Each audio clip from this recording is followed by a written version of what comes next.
শায়লা থেকে আরেকটু সুন্দর। যখন মানাসলুর সামাগাঁও যাবেন, মানাসলুর ওই যে এরিয়াটা যে গোর্খাল্যান্ড, গোর্খাল্যান্ড এটা তিব্বতের খুবই কাছাকাছি।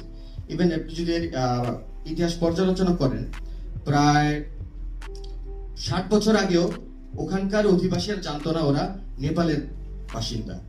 ওরা মনে করতো ওরা তিব্বতের, কারণ নেপাল পৌঁছাতে ওদের নেপালের মূল ভূখণ্ডে পৌঁছাতে ওদের 5 থেকে 6 দিন লাগে, আর তিব্বত পৌঁছাতে ওদের 2-3 ঘন্টা লাগে। সেই ক্ষেত্রেও কিন্তু ব্যাপারটা ছিল। যাই হোক, তোমাকে ধন্যবাদ। আর আপনারা যারা আসছেন, আমি একটু সন্দেহ প্রকাশ করতেছিলাম, কালকে স্বামীর সঙ্গে কথা হচ্ছিল আসলে কয়জন আসবে, এমন দিকে ভরে গেছে। তো এই যে আজকে যেহেতু মিডিয়ার এখানে একটা বড় উপস্থিতি আছে, সেই জন্য একবার এটা বলতেই হয় যে আসলে যারা পৃষ্ঠপোষক আমাদের আছেন তাদের আসলে এখানে দায়টা অনেক বেশি।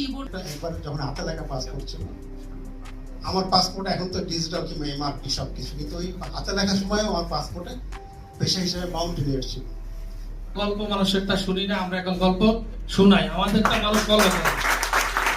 আমাদের সম্ভব না। হ্যাঁ, পাহাড়ে যেতে চাই, কিন্তু পাহাড়ে যাওয়া, এই যে রুটি করে এই যে পাহাড়ে যাওয়াটা, এইটা একটা তোমার একটা অন্যরকম একটা দৃষ্টান্ত স্থাপন করলো আমাদের তরুণদের জন্য। পতাকাটা আজকে নিয়ে যাবে, সেটা বলছে উনি, সেটা ওখানে ওড়াবে, এবং সেই গল্প আমরা আবার এখানে এসে শুনবো।